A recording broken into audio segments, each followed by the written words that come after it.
నమస్తే. ఇప్పుడు మీరు చూడబోతున్న వీడియో ఖచ్చితంగా మీకు ఉపయోగపడుతుంది, నచ్చుతుంది కూడా. మరి మీకు నచ్చిన విషయం నాకు తెలియాలి అంటే ఈ వీడియోని మీరు లైక్ చేయాలి, షేర్ చేయాలి, అలాగే మన ఛానల్ని సబ్స్క్రైబ్ చేయాలి. మీ సపోర్ట్ని నాకు అందిస్తారు కదా. ఓకే, ఇప్పుడు వీడియోని స్టార్ట్ చేద్దాం. నమస్తే, వెల్కమ్ టు అవర్ ఛానల్. నేను పద్మిని. ప్రస్తుతంతో పాటు ప్రముఖ ఆధ్యాత్మికవేత్త, న్యూమరాలజిస్ట్ లక్ష్మీ నరసింహస్వామి ఉపాసకురాలు శ్రీమతి స్రవంతి గారు మనతో పాటు ఉన్నారు. మాట్లాడదాం. నమస్తే అక్క. నమస్తే పద్మిని. అక్క, పోయిన ప్రాపర్టీ ఏదైతే ఉంటుందో అది పోవడం ఒక ఎత్తు, జీవితాంతం దాని గురించి బాధపడడం ఇంకో ఎత్తు కదా. అసలు మాకు రావాల్సింది మాకు రాలేదు, మాకు దక్కాల్సింది మాకు దక్కలేదు, లేకపోతే అంటే దొంగతనాన్ని అంటే కబ్జాలు లాంటివి కబ్జాలు లాంటివి జరిగాయి ఇట్లాగా. అట్లాగే అసలు చాలా తక్కువ రేటుకి అమ్మేసి నెక్స్ట్ ఇయర్ కి అది లక్షల్లోకి వెళ్ళింది అన్న వాళ్ళు కూడా ఉంటారు. దానికైతే ఏమి రెమెడీస్ ఏమి దానికి బాధపడకూడదు, బాధపడకపోవడమే రెమెడీ అనుకోవాలి. బాధపడకపోవడమే రెమెడీ అంతే. బట్ దెన్ ఇట్లా అంటే మనకి దక్కాల్సింది ధర్మబద్ధంగా మనకి దక్కాల్సింది దక్కని పరిస్థితి ఉన్నప్పుడు దక్కుతుందా? ఏమైనా రెమెడీస్ చేస్తే తెలుసుకోవాలనుకుంటున్నాను. చాలా నా జీవితానికి చాలా దగ్గర ప్రశ్న ఇది. అయితే చాలా మంచి ప్రశ్న ఇది. చాలా ఎందుకంటే ప్రాపర్టీ పోతే ఎంత బాధ ఉంటుందనేది నాకు బాగా తెలుసు. మీరు ఎవరైనా కొత్తగా చూస్తుంటే గనక నేను మా డేట్స్ ఆఫ్ బర్త్, మా ఫాదర్వి కానీ మా అమ్మవి కానీ నావి కానీ ఎలా డేట్స్ ఆఫ్ బర్త్ లో నెగటివ్ ఎనర్జీస్ ఎట్లా మనని ఇబ్బంది పెడతాయి, ఆ వైబ్రేషన్ అనేది నెగటివ్ వైబ్రేషన్ అనేది ఎంత దాకా తీసుకెళ్తుంది, ఎంత పాజిటివిటీ ఉన్నా కూడా నెగటివిటీ ఒక్కొక్కసారి ఎట్లా విజయం సాధిస్తుంది, ఆ వైబ్రేషన్ కనుక పవర్ ఎక్కువగా ఉంటే, ఇలాంటివన్నీ కూడా నేను ఎక్స్ప్లెయిన్ చేశాను. ఆల్మోస్ట్ ఇప్పుడైతే ఒక 3.5 crores పైనే ఉంటుంది ఇంకా ఇల్లు, ఈజీగా చెప్పచ్చు. అట్లాంటి ఇల్లు మేము కోల్పోయిన సందర్భం అనమాట. 3.5 crores. 3.5 crores. అట్లాగనే ఇంకో ఇల్లు కూడా కోల్పోయిన సందర్భం. అది కోల్పోయాము అని అనుకుంటే ఇంకోటి కూడా కోల్పోవడం జరిగింది. అట్లా ప్రాపర్టీ పోతే బాధగా అనిపిస్తుంది. నెగ్లిజెన్స్ కాదు, అమ్మది మాత్రం నెగ్లిజెన్స్ కాదు. ఆ అమ్మ నమ్మింది. అంటే ఒకళ్ళ దగ్గరికి లోన్ కోసం అని వెళ్ళింది. నేను చాలా డీటెయిల్డ్ గా చెప్దాం అనుకున్నాను కాబట్టి చెప్తున్నాను. లోన్ కోసం అని వెళ్తే వాళ్ళు కొంచెం అమౌంట్ ఇచ్చి ముందు అమౌంట్ ఇచ్చేసారు, ఏం పేపర్స్ అవి ఏం తీసుకోకుండా ఇచ్చేసారు అమ్మకి.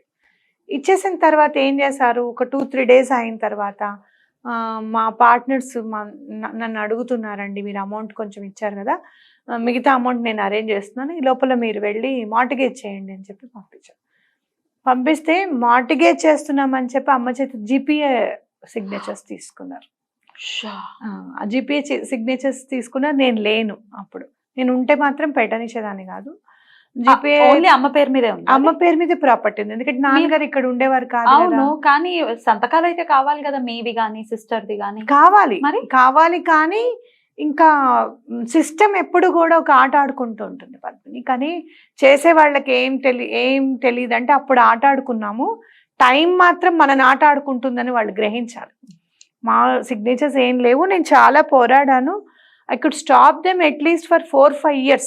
అటు బ్యాంకర్ని కానివ్వండి, ఇటు వీళ్ళని కానివ్వండి, ఇల్లు పోకుండా 4-5 years నేను have given so many attempts. చాలా పెద్ద కష్టపడ్డాను, చాలా చేశాను నేను. అయితే అలా అంటే నెగ్లిజెన్స్తో కొంతమంది నమ్మి పోగొట్టుకున్న వాళ్ళు చాలా మంది ఉంటారు. ఇంకోటి ఏంటి, ప్రాపర్టీ ఎక్కడ కూడా డిస్ట్రిబ్యూట్ అవ్వకుండా ఒక చోటుకి వెళ్ళిపోవడం అనమాట. మాకు డిస్ట్రిబ్యూట్ అవ్వకుండా వాళ్ళకి వెళ్ళిపోయేసరికి మళ్ళీ మందరం కలిసి అప్పు తీర్చడం మేము, అది కూడా లాసే కదా. అయితే మీకెందుకు, ఇది మీరు సంపాదించిందా, మీరు ఎందుకు బాధపడతారు అని అంటే, మన పిల్లల దగ్గరికి వచ్చేటప్పటికి మనకేమనిపిస్తుంది అంటే, మనం సంపాదించిందే కాకుండా మనం ఏం దాస్తామనేది తెలీదు. ఖర్చులు అవన్నీ మనం చూస్తూనే ఉంటాం. మనం సంపాదించింది కాకుండా తాతలు వాళ్ళు ఇచ్చినది కూడా ఉండాలి, వాళ్ళది కూడా పిల్లలకి అందాలి, ఇంకొంచెం పిల్లల్ని సెక్యూరిటైజ్ చేయాలి అనేది ఏ తల్లిదండ్రులకైనా ఉంటుంది, ఉండవలసిన కోరిక కూడా. లేకపోతే పాశ్చాత్య దేశాలకి మనకి తేడా ఉంటుంది, అవునా కాదు?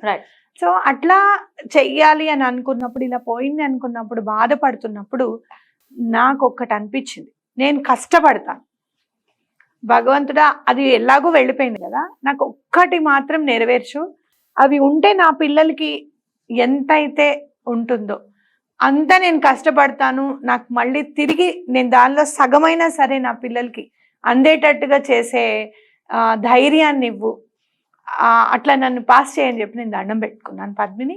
అలానే వర్క్ వస్తుంది, అలానే చేస్తాను, కష్టపడతాను. నీకు తెలుసు నైట్ 2-2:30 వరకు కూడా నేను కాల్స్ మాట్లాడతాను, చేస్తాను. అయితే అట్లా మనం భగవంతుడిని మనం దండం పెట్టుకోవాల్సింది ఏంటంటే, పోయింది ఎట్లాగూ పోయింది, అవుట్ ఆఫ్ ఇన్నోసెన్స్, నెగ్లిజెన్స్, మోసం, ఏమన్నా కానీ ఇంకా ఆ పోయింది. కానీ ఆ పోయిన దాంతో మనం నేర్చుకోవాల్సింది ఏంటంటే, మళ్ళీ ఇంకోసారి ఇన్నోసెంట్ గా ఉండకూడదు, మళ్ళీ ఇంకోసారి నాది హక్కు, నాది ఇచ్చిన తర్వాతనే మీరు ఇవ్వండి అని ఎవరికైనా గట్టిగా చెప్పగలగాలి, కరాఖండిగా ఉండగలగాలి. అట్లానే మనం కూడా దుబారా ఖర్చులు అవి మానేసేయాలి, ఎటువంటి పరిస్థితుల్లోనూ పిచ్చి ఖర్చులు పెట్టుకోకూడదు. రైట్, అట్లా లేదు ఇప్పుడు పరిస్థితి, ఇంచుమించు చేయి దాటే పరిస్థితి ఉంది. ఇంకా కోర్ట్స్ లో ఇబ్బంది పడుతున్నాం కేసుల రూపంలో. దీని నుంచి మా ప్రాపర్టీ మాకు రావాలి అంటే ఏం చేయాలి అని అడిగే వాళ్ళకి ఏమైనా ఉందా? ఇందులో 2 స్విచ్ వర్డ్స్ వచ్చేసాయి ఈ క్వశ్చన్ లో.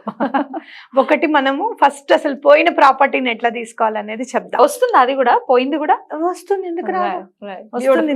నేను ఎగ్జాంపుల్ ఎదురుగుండానే ఉన్నా. బ్యూటిఫుల్. వస్తుంది అని నువ్వు గట్టిగా అనుకొని, నీ సంకల్పం ఉండి, నువ్వు దానికోసం, ఆ విజన్ కోసం నువ్వు పని చేస్తే తప్పకుండా నీ దగ్గరికి వస్తుంది. రైట్, ఏంటక్క అది switch word?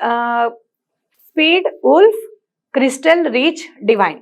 Speed, wolf, crystal, reach, divine. Wow, తప్పకుండా.